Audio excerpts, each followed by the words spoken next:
Nós vamos hoje entender como lidar com a imoralidade sexual.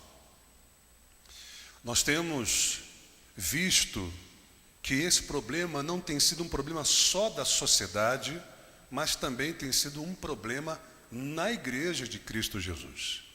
E nós precisamos então aprender a lidar com esse assunto.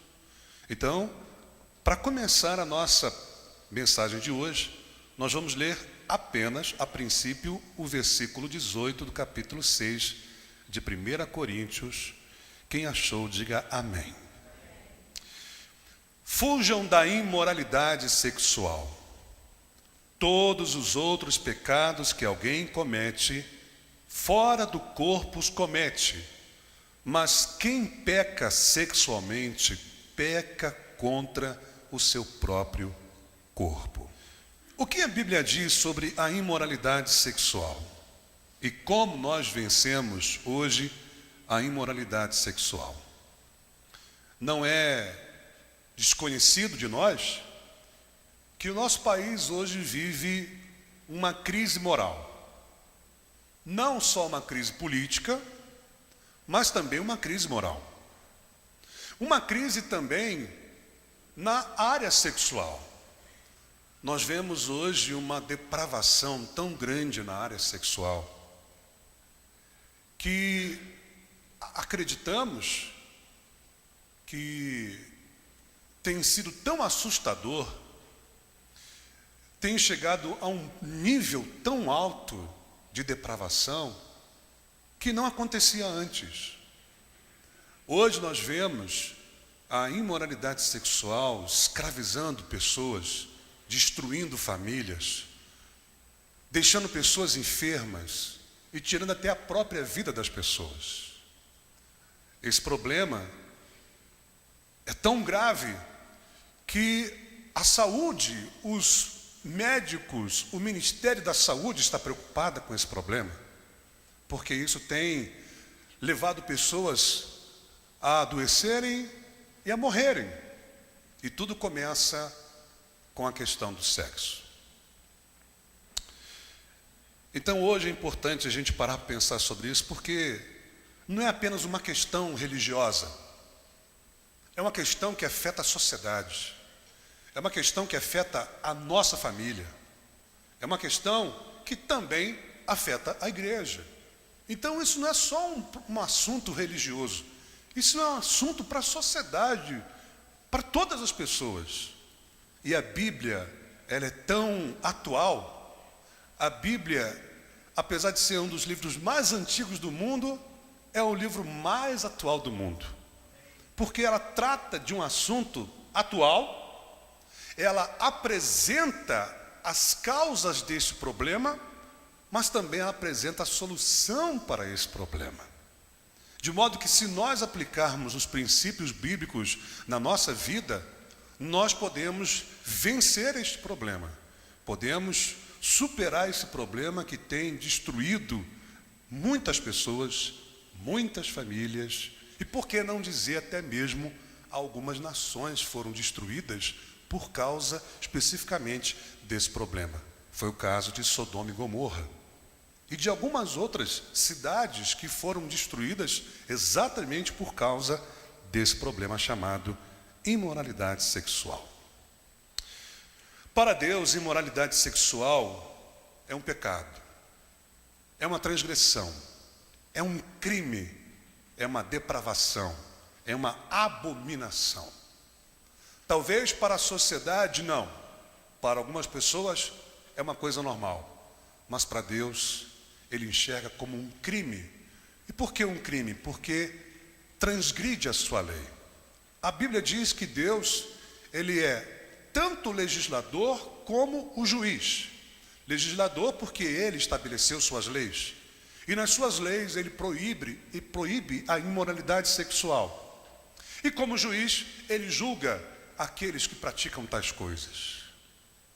Por isso então que a imoralidade sexual, aos olhos de Deus, é um crime, uma transgressão, uma depravação, uma abominação, algo totalmente desprezível aos seus olhos. Então agora a gente vai ver O que a Escritura fala sobre a imoralidade, especificamente no Novo Testamento, e você vai começar então, a partir de agora, a ter um panorama bíblico sobre a questão da imoralidade sexual.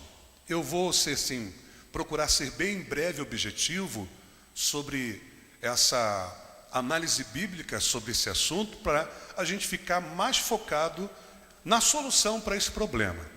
Então eu vou citar algumas passagens bíblicas, sugiro que você anote, vou ler essas passagens bíblicas, mas para nós ganharmos tempo, anote, talvez, se nós formos parar para ler todos nós juntos, todas as passagens, nós vamos gastar um certo tempo. Então, para a gente aproveitar o tempo, como a gente vai ter o casamento da Tatiane e do Wellington, então, para a gente aproveitar melhor o tempo, eu vou citar as passagens, vou ler os textos bíblicos e depois você confere na sua casa. Está gravando a mensagem em vídeo? Beleza, esse vídeo também vai ser postado no YouTube, no Facebook da igreja, como também no site da igreja. Depois, se você quiser conferir direitinho todas as passagens, é só você assistir esse vídeo, tá bom? A imoralidade,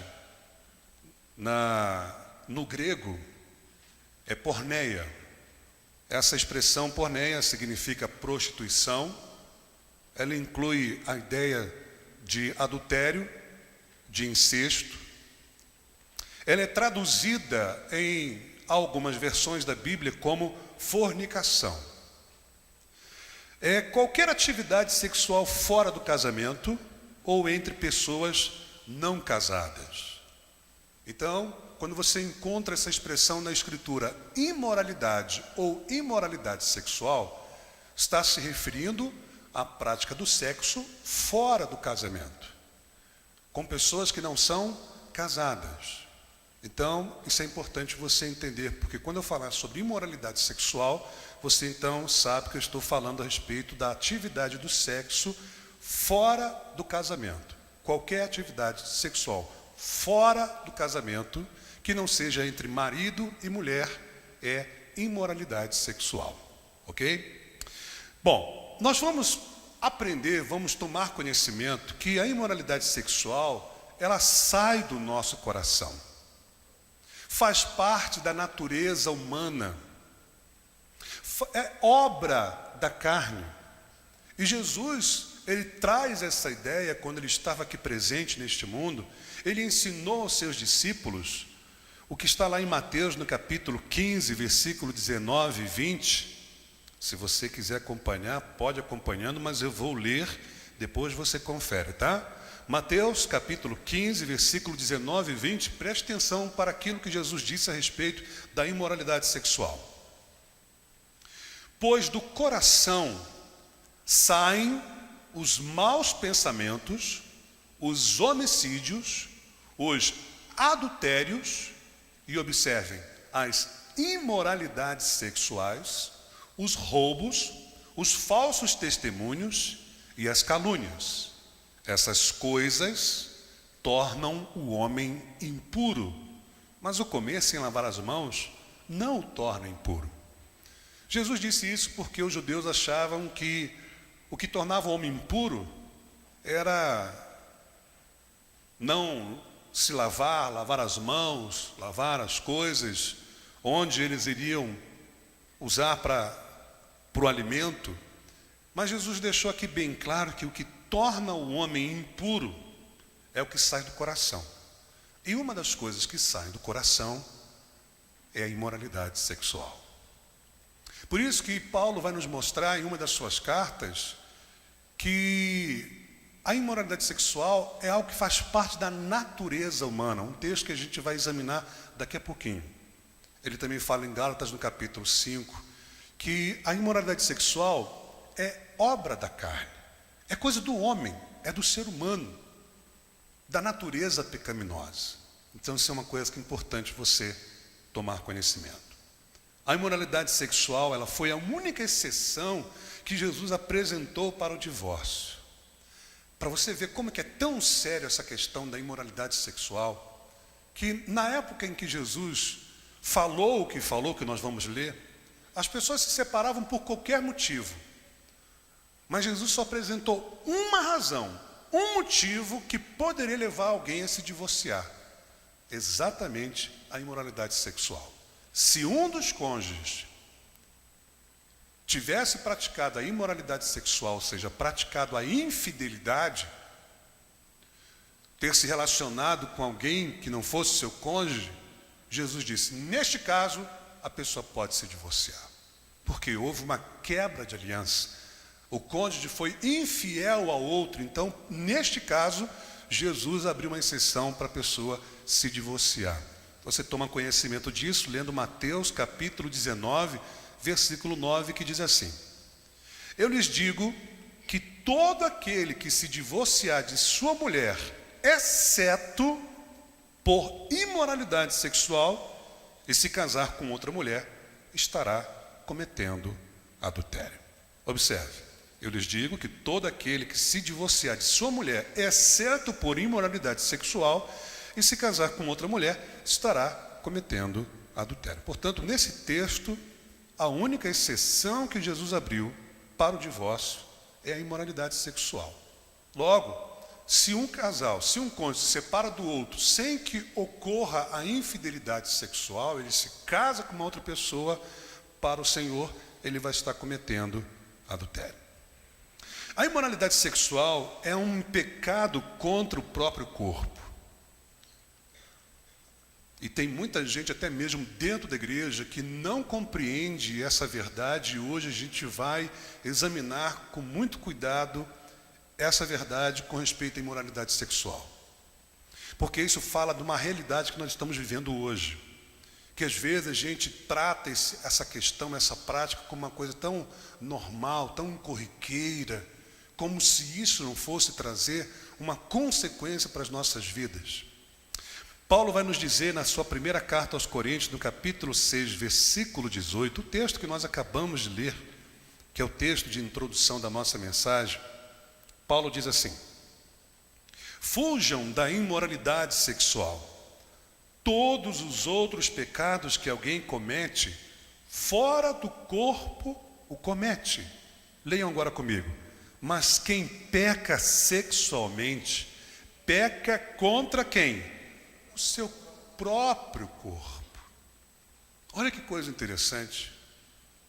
Um dos pecados que a pessoa comete, que ela peca contra o seu próprio corpo, é o pecado sexual. É o pecado da imoralidade sexual. Um comentarista chamado William MacDonald, interpretando esse texto, ele disse o seguinte, que vale a pena a gente ouvir.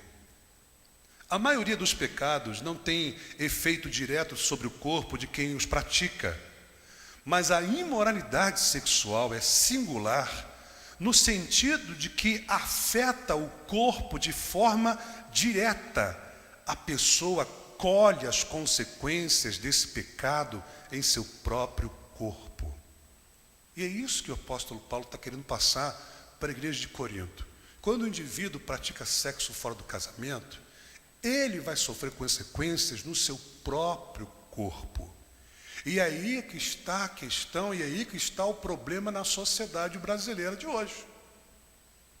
Porque a medicina, os médicos, o Ministério da Saúde, eles estão preocupados com o aumento da doença sexualmente transmissível. E o problema da doença sexualmente transmissível, DST, nada mais é do que consequência da prática da imoralidade sexual, do sexo praticado fora do casamento. Então você vai ver que a doença sexualmente transmissível nada mais é do que isso que o apóstolo Paulo está dizendo aqui, que a pessoa peca contra o seu próprio corpo, ela sofre consequências no seu próprio corpo. Eu quero dar, só para você perceber como é que essa questão é tão importante hoje, eu quero falar rapidinho para você sobre o DST. Só para você entender um pouquinho, talvez alguém possa não ter conhecimento, mas vale a pena a gente parar para saber. O que são DST segundo o Ministério da Saúde, tá? As doenças sexualmente transmissíveis, DST, são doenças causadas por vírus, bactérias ou outros micróbios que se transmitem principalmente através das relações sexuais, sem o uso de preservativo, como uma pessoa que esteja infectada, e geralmente se manifestam por meio de feridas, corrimentos, bolhas ou verrugas. Algumas DST podem não apresentar sintomas, tanto no homem quanto na mulher. E isso requer que, se fizerem sexo sem camisinha, procurem um serviço de saúde para consultas com um profissional de saúde periodicamente. Essas doenças, observe, quando não diagnosticadas e tratadas a tempo, podem evoluir para complicações graves como infertilidades, câncer e até a morte. Você sabia que existem pessoas hoje que não podem ter filhos por consequência do DST, por ter praticado sexo fora do casamento? Você sabia que existem pessoas que estão com câncer por causa dessa doença sexualmente transmissível? Você sabia que tem pessoas que morreram por causa do DST? As DST são graves? São preocupantes? Será que vale a pena a gente atentar para essas doenças? Segundo o Ministério da Saúde, segundo a medicina, sim. Eu e você temos que tomar um tremendo cuidado com isso. E eles explicam. As doenças sexualmente transmissíveis são um grave problema de saúde pública. Grave, escute isso. Grave. Por quê? Primeiro, facilita a transmissão sexual do HIV, o vírus da AIDS. Quando não diagnosticados e tratados a tempo, pode levar a pessoa portadora a ter complicações graves e até a morte. Algumas DST, quando acometem gestantes, podem provocar o abortamento ou o nascimento com graves malformações. Quais são as consequências das doenças sexualmente transmitidas? Escute isso. Quando não tratadas adequadamente, as DST podem causar sérias complicações, além do risco de pegar outras DST, inclusive o vírus da AIDS. Essas complicações podem ser, primeiro, esterilidade no homem e na mulher. A pessoa não pode mais ter filhos. Inflamação nos órgãos genitais do homem, podendo causar impotência. Terceiro, inflamação no útero, nas trompas e ovários da mulher, podendo complicar para uma infecção em todo o corpo, o que pode causar a morte. Quarto, mais chances de ter câncer no colo do útero e no pênis. Quinto, nascimento do bebê antes do tempo, ou com defeito no corpo, ou até mesmo a sua morte na barriga da mãe, ou depois do nascimento. Percebeu quantos problemas, quantas complicações acontecem com o sexo fora do casamento? Quem entendeu isso aí, diga amém. Compreende por que a Bíblia fala que quem peca sexualmente peca contra o próprio corpo? A vida vai só confirmando aquilo que a Bíblia fala. Tudo isso foi extraído do Ministério da Saúde, tá bom? Continuando, a imoralidade sexual ela deve ser evitada pelos cristãos. Se nós lermos, por exemplo, Atos capítulo 15, do verso 20, depois verso 28, depois verso 29, houve um concílio, o primeiro concílio, olha que coisa interessante. O primeiro concílio da igreja, que aconteceu em Jerusalém, ocorreu para tratar de uma questão onde as pessoas os judeus, estavam obrigando os cristãos a se circuncidarem. Então, para resolver esse problema, os apóstolos, os presbíteros, a igreja se reuniu para dar uma decisão com relação a esse assunto, mas nesse concílio eles resolveram essa questão, se o cristão gentil, ou seja, não judeu, deveria ou não se circuncidar. Eles também apresentaram outras decisões. Dentre essas decisões do concílio, que deveria ser para todas as igrejas, eles tocam na questão da imoralidade sexual. Ouça, no versículo 20 de Atos capítulo 15 diz assim: ao contrário, devemos escrever a eles, aos cristãos, dizendo-lhes que se abstenham de comida contaminada pelos ídolos, da imoralidade sexual, da carne de animais estrangulados e do sangue. Versículo 28. Pareceu bem ao Espírito Santo e a nós não impor a vocês nada além das seguintes exigências necessárias. Versículo 29. Que se abstenham da comida sacrificada aos ídolos, do sangue, da carne de animais estrangulados e da imoralidade sexual. Vocês farão bem em evitar essas coisas, que tudo lhes vá bem. Percebe então? O Conselho de Jerusalém se reúne e diz o seguinte: gente, evite comida sacrificada a ídolos, sangue, carne estrangulada de animais e imoralidade sexual. Evite isso. Vocês farão bem se evitarem isso. Mas lá em 1 Tessalonicenses, capítulo 4, versículo 3, esse texto eu faço questão que todos leiam, então eu vou dar tempo para você ler, junto comigo. 1 Tessalonicenses, capítulo 4, versículo 3.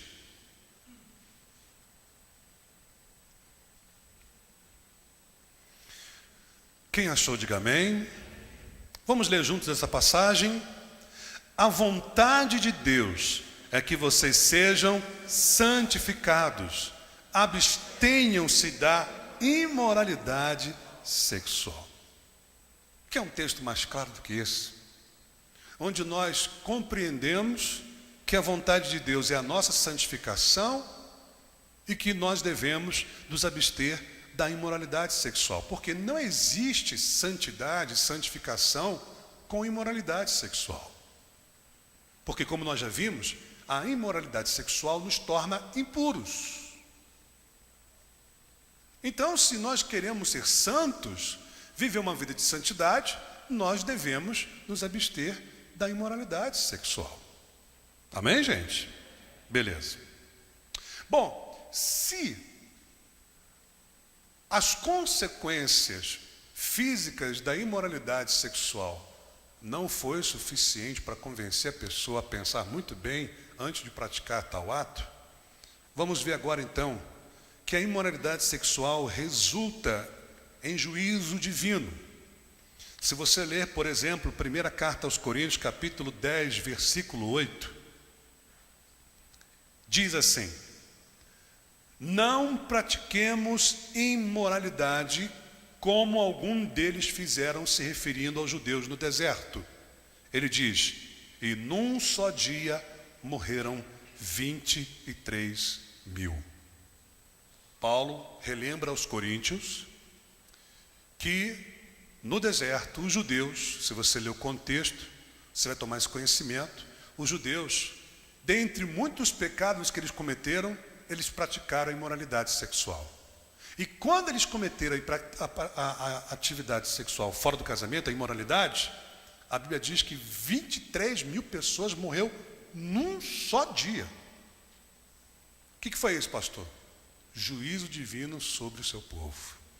Então Paulo diz assim: escute, isso foi escrito para servir de exemplo para a gente, tá? Por 2 vezes ele fala isso. Em texto anterior e posterior ele diz: e isso está escrito para servir de exemplo para a gente. Então ele diz: não pratiquemos imoralidade como algum deles fizeram, e num só dia morreram 23.000 pessoas. Lá em Hebreus, no capítulo 13, versículo 4, Hebreus, capítulo 13, versículo 4, o escritor de Hebreus diz o seguinte: o casamento deve ser honrado por todos, o leito conjugal conservado puro. E quem já achou o texto, peço que agora leiam junto comigo essa parte. Pois Deus julgará os imorais e os adúlteros. Percebeu? Como é que o negócio é sério? Tanto os imorais quanto os adúlteros serão julgados por Deus. Mas não para aí não, querido, tem mais ainda.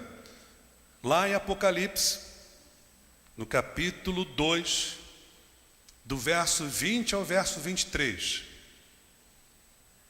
Esse problema se encontrava na igreja de Tiatira, uma das 7 igrejas do Apocalipse. Lá tinha uma mulher chamada Jezabel, que era uma espécie de profetisa. Ela praticava imoralidade sexual e ela induzia outros homens, outras pessoas também a fazer a mesma coisa. Aí então o Senhor Jesus ordena a João a escrever essa carta ao anjo da igreja, a esta igreja, e diz algo especificamente para essa mulher chamada Jezabel. Escute isso aí, olha só. Versículo 20 ao versículo 23. Capítulo 2 de Apocalipse. No entanto, contra você tenho isto: você tolera Jezabel, aquela mulher que se diz profetiza. Com os seus ensinos, ela induz os meus servos à imoralidade sexual e a comerem alimentos sacrificados aos ídolos. Olha o que o Senhor vai dizer: dei-lhe tempo para que se arrependesse da sua imoralidade sexual, mas ela não quer se arrepender. Por isso, vou fazê-la adoecer e trarei grande sofrimento aos que cometem adultério com ela, a não ser que se arrependam das obras que ela pratica. Matarei os filhos dessa mulher, então todas as igrejas saberão que eu sou aquele que sonda mentes e corações, e retribuirei a cada um de vocês de acordo com as suas obras. 23 mil pessoas morreram no deserto. Lembrou disso? Agora aqui é uma carta escrita direto para uma igreja, direto para essa mulher que é uma imoral, que leva pessoas também à imoralidade. E o Senhor fala assim: dê-lhe tempo para se arrepender. E se ela não se arrepender, ele diz: vou fazê-la adoecer e vou trazer grande sofrimento. E no fim ele diz: vou matar os filhos dela. Sabe o que é isso? Julgamento, juízo divino. Percebe como é que... Lembra quando eu te falei lá no início que imoralidade sexual é uma abominação para Deus? Você viu o escritor de Hebreus dizendo que Deus vai julgar os adúlteros e os imorais? Isso é coisa séria, gente. A imoralidade sexual impede o homem de herdar o reino de Deus, o leva para o sofrimento eterno e o exclui do céu. É tão sério que traz essas consequências. Impede o homem de herdar o reino de Deus, o leva para o sofrimento eterno e o exclui do céu. Vamos conferir isso na Bíblia? Primeira carta aos Coríntios, capítulo 6, verso 9 e verso 10, que vai nos confirmar que os imorais não herdarão o reino de Deus. Primeira carta aos Coríntios, capítulo 6, verso 9 e verso 10.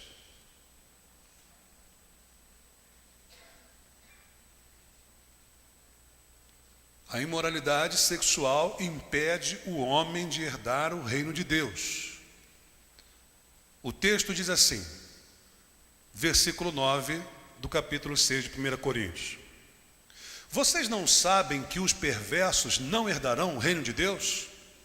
Não se deixe enganar.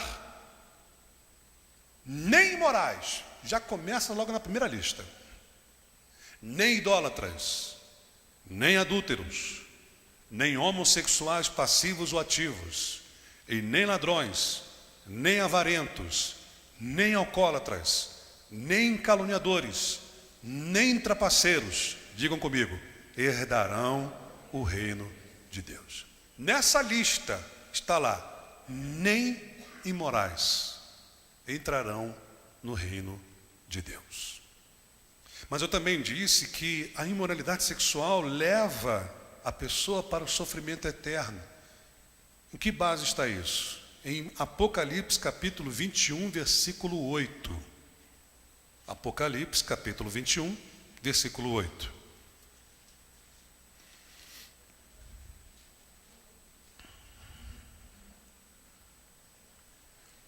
O texto diz assim: mas os covardes, os incrédulos, os depravados, os assassinos, observe agora, os que cometem imoralidade sexual, os que praticam feitiçaria, os idólatras e todos os mentirosos, o lugar deles será no lago de fogo que arde com enxofre. Esta é a segunda morte. Esse lugar, lago de fogo que arde com enxofre, é um lugar de tormento eterno. É um lugar de sofrimento eterno. E a Bíblia deixa claro aqui que são essas pessoas, os covardes, os incrédulos, os depravados, os assassinos, os que cometem imoralidade sexual. O texto diz: o lugar deles será no lago de fogo que arde com enxofre. Isto é, sofrimento eterno. Quer dizer, o indivíduo sofre aqui nesse mundo, sofre no corpo, depois de morto, ainda vai sofrer na eternidade. E em Apocalipse capítulo 22, versículo 15, vai nos confirmar que a imoralidade sexual exclui o indivíduo do céu. Apocalipse capítulo 22, versículo 15. O texto diz assim: fora do quê? Só você ler o versículo anterior que você vai ver que está falando da cidade do céu, tá? Então ele diz: fora ficam os cães, os que praticam feitiçaria, os que cometem imoralidades sexuais, os assassinos, os idólatras e todos os que amam e praticam a mentira. Você percebeu então as consequências espirituais da imoralidade sexual? Então, só para resumir aqui para os irmãos e para todos que estão presentes aqui, vamos só relembrar aqui o que a Escritura fala sobre a imoralidade sexual, antes de apresentar para vocês agora as atitudes que a gente tem que tomar em relação a esse problema. Primeiro, a imoralidade sexual sai do nosso coração e nos torna impuros. Jesus ensinou isso. Foi a única exceção que Jesus apresentou para o divórcio. É um pecado contra o próprio corpo, trazendo consequências para o corpo. E também... Ai, Jesus, cadê? Passa aqui só um minutinho só. Resulta em juízo divino, como nós lemos lá em 1 Coríntios 10, 8. E impede o homem de herdar o reino de Deus, o leva para o sofrimento eterno e o exclui do céu. Então você já teve um panorama bíblico só sobre a questão da imoralidade sexual. Agora você vai saber pela Escritura como que a gente se livra desse problema. E a gente vai então começar a ler 1 Coríntios capítulo 5, versículo 1 ao versículo 3 e depois versículo 13.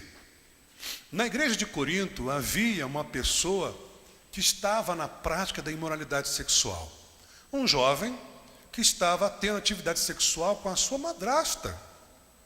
Olha que loucura. Com a esposa do seu pai.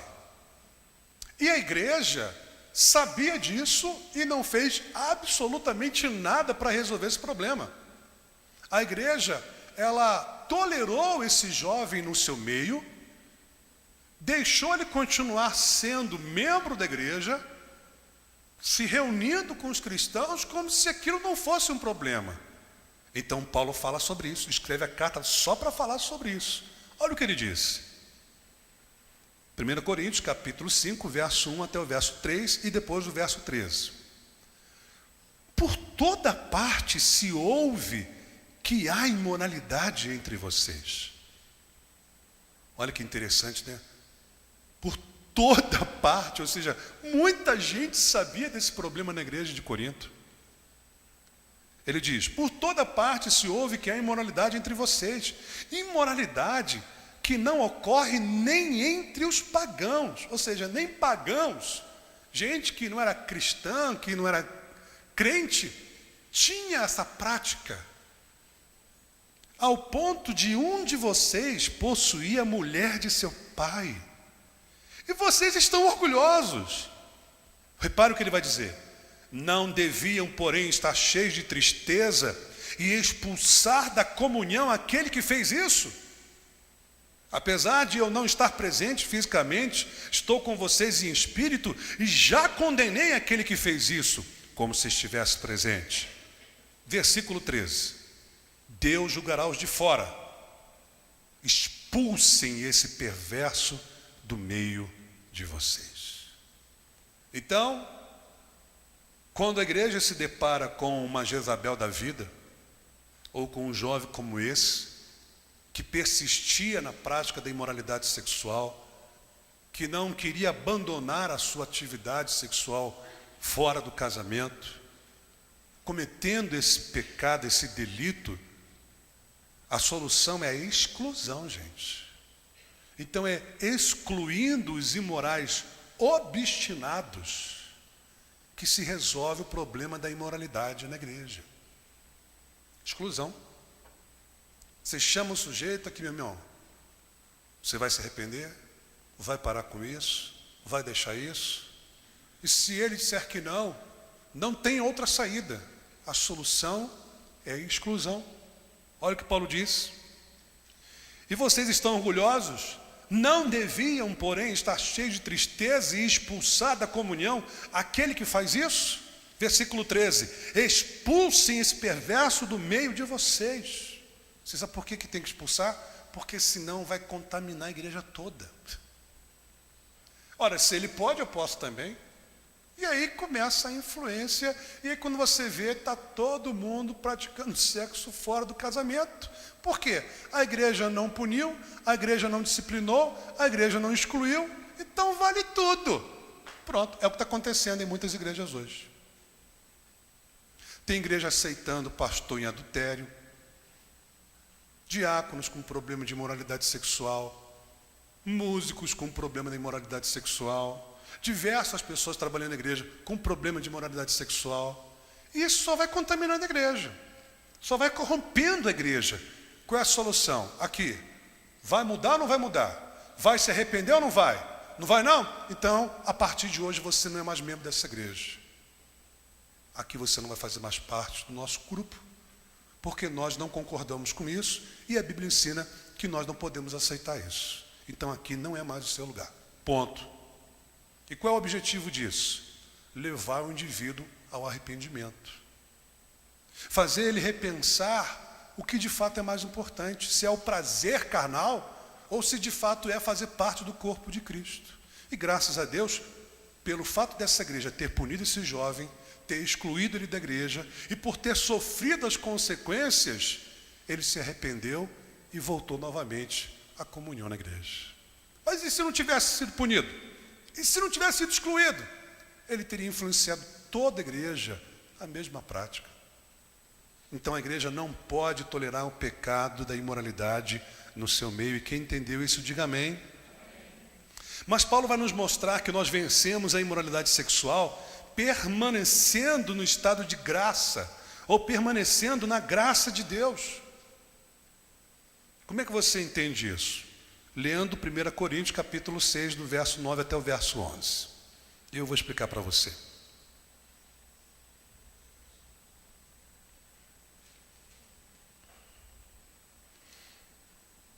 Primeira carta aos Coríntios, capítulo 6, do verso 9 até o verso 11.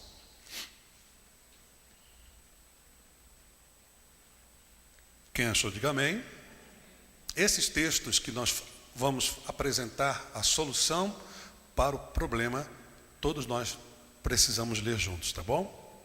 Diz assim um texto.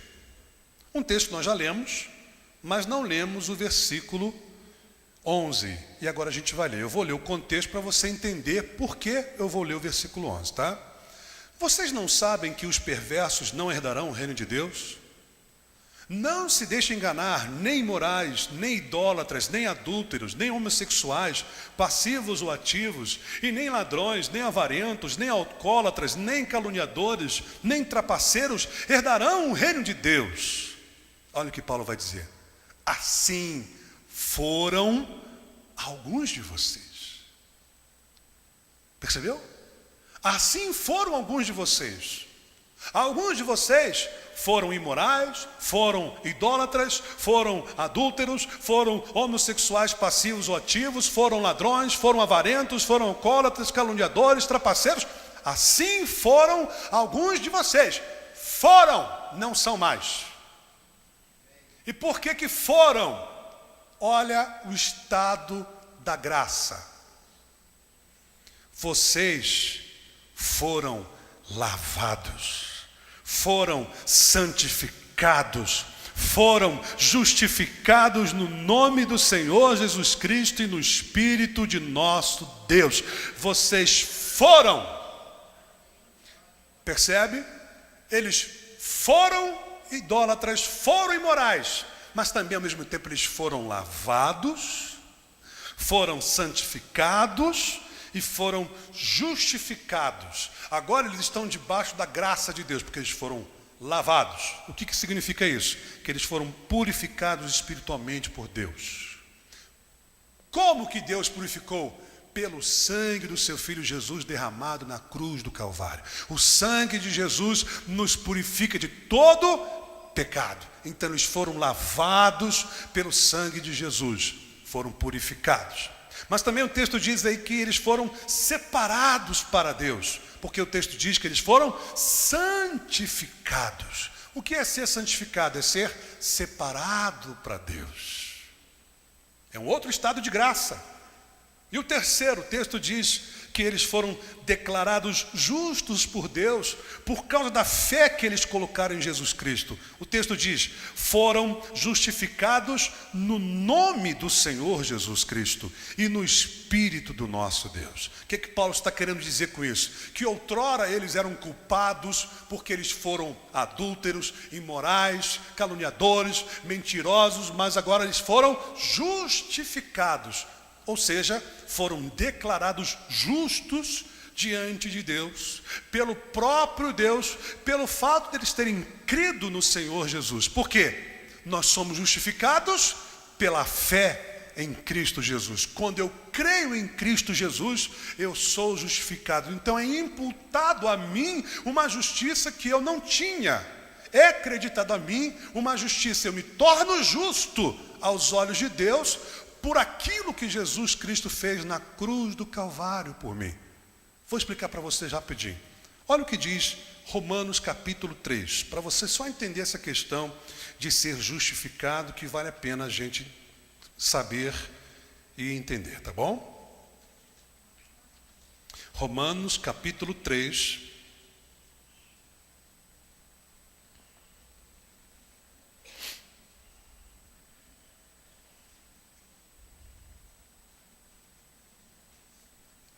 versículo 21.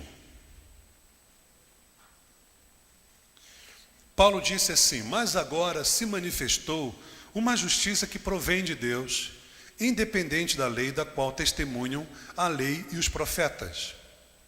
Ele diz: justiça de Deus, mediante a fé em Jesus Cristo, para todos os que creem. Não há distinção. Por quê?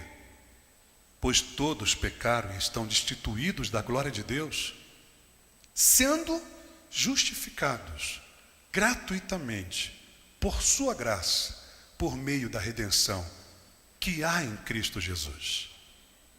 Versículo 25, ele vai dizer o que Deus fez. Deus o ofereceu como sacrifício para propiciação, mediante a fé, pelo seu sangue, demonstrando a sua justiça. Em sua tolerância, havia deixado impunes os pecados anteriormente cometidos, mas no presente demonstrou a sua justiça, repare, a fim de ser justo e justificador daquele que tem fé em Jesus. Eu sou culpado, porque eu sou um pecador, estou destituído da glória de Deus, mas, segundo o que Paulo diz, se eu confiar em Jesus, se eu crer em Jesus, este Deus que é justo, Ele me justifica. Então eu sou declarado justo diante de Deus, porque eu confiei naquilo que Jesus fez na cruz por mim. Então eu sou justificado. Entenderam isso aí? Quem entendeu, diga amém. Uma outra atitude que nós temos que tomar é fugir da imoralidade. É o que nós lemos no primeiro versículo, capítulo 6 de 1 Coríntios, versículo 18. Primeira carta aos Coríntios, capítulo 6, versículo 18. Paulo disse assim: fujam da imoralidade sexual. Pastor, qual é a atitude que eu tenho que tomar com a imoralidade? Fuja, meu filho. Fala para o seu irmão que está ao seu lado. Fuja. Fuja. Para você entender essa expressão, fugir, eu achei interessante o comentário de William MacDonald. Ele diz assim: eles não devem entreter-se com ela, com a imoralidade sexual, brincar com ela, estudá-la, ou mesmo falar a seu respeito. Devem fugir dela. Encontramos uma bela ilustração bíblica dessa atitude no episódio em que José é tentado pela esposa de Potifar. Está lá em Gênesis 39. A mulher de Potifar assediava sexualmente José e ele fugia. Ele fugia. Ela vinha, ele fugia. Por isso que Paulo diz: fujam da imoralidade. Não encarem, não enfrente. Por quê? O William MacDonald vai dizer: às vezes, a melhor defesa é a fuga. Às vezes, irmãos, a melhor defesa é a fuga. Fuja. Você não quer ter problema. Lembre-se que imoralidade é perigoso. Você não brinca com perigo. Você tem que manter distância, você tem que evitar, você tem que fugir. Quem entendeu isso, diga amém. Outra razão, outra forma melhor de você lidar com a imoralidade é glorificando a Deus no seu corpo. Paulo diz isso em 1 Coríntios, no capítulo 6, versículo 18. Acho que não é 18 não, deixa eu só conferir aqui rapidinho, peraí. Acho que eu anotei errado esse texto aqui. 1 Coríntios 6...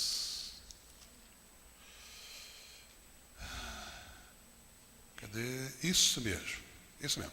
Não é 18 mesmo, é que eu vou só do 18 ao 20. Vamos lá. Fujam da imoralidade, obrigado, tá? Fujam da imoralidade sexual, todos os outros pecados que alguém comete, fora do corpo os comete, mas quem peca sexualmente, peca contra o seu próprio corpo. Muito bem, depois de Paulo falar isto, olha o que ele vai dizer agora. Acaso não sabem que o corpo de vocês é santuário do Espírito Santo que habita em vocês, que lhes foi dado por Deus, e que vocês não são de si mesmos? Leiam agora comigo o versículo 20. Vocês foram comprados por alto preço, portanto, glorifiquem a Deus com o seu próprio. Essa foi a solução que Paulo deu para a igreja de Corinto. Primeiro, fuja da imoralidade e glorifique a Deus com o seu corpo. Seu corpo agora é templo do Espírito Santo. Agora quem habita em você é o Espírito de Deus. Seu corpo não é mais seu, o seu corpo é de Deus. Você não é mais de si mesmo, você é de Deus. Então glorifique a Deus com o seu corpo. Olha só. Por alguns motivos, nós devemos glorificar a Deus com o nosso corpo. Primeiro motivo, nosso corpo é santuário do Espírito Santo. Nós lemos aí Paulo dizendo: acaso não sabem que o corpo de vocês é santuário do Espírito Santo que habita em vocês? Você crê que o seu corpo é santuário do Espírito Santo? Sim. Segundo, nós não somos de nós mesmos. A minha vida não pertence mais a mim. A minha vida pertence a Deus agora. Paulo diz assim, olha só: que lhes foi dado por Deus e que vocês não são de si mesmos. Sabe o que Paulo está dizendo? Agora quem manda no nariz de vocês é Deus. Vocês não são mais de si, vocês são de Deus. Por quê? Porque nós somos santuários de Deus. Quando você tem um santuário físico, aquele santuário é dedicado, separado para quem? para Deus. Não pode ter nenhuma outra finalidade. Quando é o meu corpo que é santuário, então agora não sou mais de mim mesmo. Eu agora sou de Deus. Minha vida é para Deus. Entendeu? Então Paulo diz que nós não somos mais de nós mesmos. Mas há uma outra razão aí para você glorificar Deus com o seu corpo. Sabe qual é? Você foi comprado por alto preço. É por isso que você não é mais de si. Porque você foi comprado por um alto preço. Paulo diz assim: vocês foram comprados por alto preço, portanto, glorifiquem a Deus com o seu próprio corpo. A Bíblia nos diz lá em Atos, no capítulo 20, versículo 28, anote aí, eu vou ler para você, não precisa ler, depois você confirma em casa, que nós fomos comprados com o sangue de Cristo. Paulo disse assim: cuidem de vocês mesmos e de todo o rebanho sobre o qual o Espírito Santo os colocou como bispos, para pastorear a igreja de Deus, que ele comprou com o seu próprio sangue. Nós fomos comprados com o sangue do Filho de Deus. Você foi comprado com sangue, não foi comprado com prata, com ouro, com dinheiro, com real, com dólar. Você foi comprado com o sangue do Filho de Deus, e quem crê nisso, diga amém. E lá em 1ª Epístola de Pedro, no capítulo 1, do verso 18 ao verso 20, nós vamos saber que nós fomos remidos ou redimidos pelo precioso sangue de Cristo. Pedro diz assim, anote aí, depois você lê em casa, para a gente poder ganhar tempo. 1ª Epístola de Pedro, capítulo 1, do verso 18 ao verso 20. Escute. Pois vocês sabem que não foi por meio de coisas perecíveis, como prata ou ouro, que vocês foram redimidos da sua maneira vazia de viver, transmitida por seus antepassados, mas pelo precioso sangue de Cristo, como de um cordeiro sem mancha e sem defeito, conhecido antes da criação do mundo, revelado nesses últimos tempos em favor de vocês. Nós, além de termos sido lavados, santificados, justificados, fomos comprados. 4 argumentos que a Bíblia nos apresenta para a gente não cair na imoralidade sexual. A outra solução que a Bíblia nos mostra para você se livrar da imoralidade é casando-se. E casando-se principalmente com um cristão. 1ª carta aos Coríntios, capítulo 7, versículo 2. Já estou terminando, tá, gente? Paulo diz assim, 1ª carta aos Coríntios, capítulo 7, verso 2. Mas, por causa da imoralidade, cada um deve ter a sua esposa e cada mulher o seu próprio marido.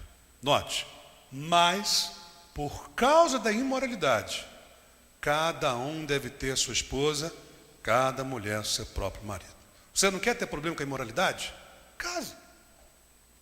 É a melhor solução. Case, para que se arriscar? Sai com um, sai com o outro, você não sabe nem quem é o indivíduo, o que ele fez da vida dele, como é que ele está, e você se arrisca. Case-se. Além disso, você deve evitar de mencionar a imoralidade sexual em suas conversas. Não só não praticar, mas nem tocar nesse assunto. E nós sabemos que quando a gente está na roda aí de colegas de trabalho, o principal assunto é sexo. É ou não é? É ou não é, gente? É, ué. É só você ir para o seu trabalho que você vai ouvir falar de sexo. Essa noite eu fui com uma, essa noite eu estava com duas, na outra eu estava com não sei com quantas. Só fala isso. Homem fala de mulher, mulher fala de homem. A conversa entre as pessoas, na sua grande maioria aí, é de imoralidade sexual. Mas olha o que Paulo diz para os Efésios, em Efésios capítulo 5, versículo 3. Efésios capítulo 5, versículo 3. Entre vocês não deve haver nem sequer, note, nem sequer menção de imoralidade sexual, como também de nenhuma espécie de impureza, de cobiça, pois essas coisas não são próprias para os santos. Percebeu? Não só praticar, como também não mencionar. Por quê, pastor? porque isso não tem nada a ver com a nossa vida. São coisas que não fazem parte da vida cristã, não são próprias para os santos. Quem é santo aqui, diga amém. Não é própria para mim e para você. Para que você vai ficar falando de atividade sexual, de imoralidade? Isso não vai acrescentar em nada, não vai te edificar em nada, só vai te influenciar a praticar. Entendeu? A outra atitude é matando. Nossa, forte essa palavra, né? Ou eliminando a imoralidade sexual de nossas vidas. É o que Paulo diz para os Colossenses no capítulo 3, versículo 5. Colossenses, capítulo 3, versículo 5. Assim, note, façam morrer tudo que pertence à natureza terrena de vocês. Primeira da lista, imoralidade sexual. Olha o que ele diz. Façam morrer tudo que pertence à natureza terrena de vocês. Imoralidade sexual, impureza, paixão, desejos maus e a ganância, que é a idolatria. Sabe o que Paulo está falando? Mate, elimine, destrua, acabe com isso. Evite isso. Faça morrer a sua natureza terrena, que se manifesta de que maneira? Imoralidade sexual. E, por fim, a última atitude que nós temos que tomar com relação à imoralidade sexual. Honrando o casamento e conservando puro o leito conjugal. Esse eu quero que todo mundo leia junto comigo. Hebreus 13, 4. E assim a gente encerra a nossa mensagem de hoje. Honre o seu casamento. Conserve puro o seu leito conjugal. Porque Deus vai julgar os adúlteros e os imorais. Portanto, se você não quer ter problema com Deus, honre seu casamento, mantenha puro o seu leito conjugal. E quem entendeu isso, diga amém. Então, amados, concluindo, a imoralidade sexual, ela é perigosa, ela é nociva porque ela destrói, ela é enferma, ela mata, ela é poluente porque ela torna impuro o indivíduo, ela contamina, ela é abominável aos olhos de Deus, por isso que imoral fica fora do céu, sofre no inferno. Deus não abomina, não aceita essa coisa, não concorda com isso, ele rejeita tal atitude. Então ela é perigosa, ela é nociva, ela é poluente, ela é abominável. E qual é a solução de Deus para a imoralidade sexual? Ele nos lava pelo sangue de Cristo. Ele nos santifica pelo seu Espírito. Nos justifica pela fé em Cristo. Nos compra pelo sangue de Jesus. Foi o que Deus providenciou para nos livrar da imoralidade. Lembre-se que Paulo disse: antes vocês foram assim, agora vocês foram lavados, foram santificados, foram justificados. Lavar foi uma obra de Deus. Foi Cristo que derramou o seu sangue. Então Ele nos lavou. Santificar também é uma obra de Deus, porque é o Espírito que vai nos santificar. Justificar é a mesma coisa. Quem nos justifica é Deus. A Bíblia diz: Deus é o justificador daquele que crê em Jesus. Quem te justifica é Deus. Você não se justifica. Quem te justifica é Deus. Quando você confia em Jesus, viu? Tudo é obra de Deus. Quem te lava é Deus. Quem te santifica é Deus. Quem te justifica é Deus. Quem te compra é Deus. Ele te compra com o sangue de Cristo. Mas você sabe por que Ele te compra com sangue? Está te comprando de quem? Você sabe por que se usa essa expressão? Fomos comprados por um alto preço? Porque nós éramos escravos do pecado. Você e eu éramos escravos do pecado. Ou da mentira, ou do adultério, ou de outro qualquer pecado que você possa imaginar. Nós éramos escravos do pecado. Mas Ele nos comprou por alto preço. Sabe por que nos comprou? Para nos libertar do poder do pecado. Para que você possa andar em santidade, ser uma pessoa livre e pertencer a Ele. Entendeu? Tudo obra de Deus. É assim que o homem se livra da imoralidade sexual. Pelo poder de Deus, pela graça de Deus. É por isso que nós precisamos confiar em Jesus Cristo. Amém, gente?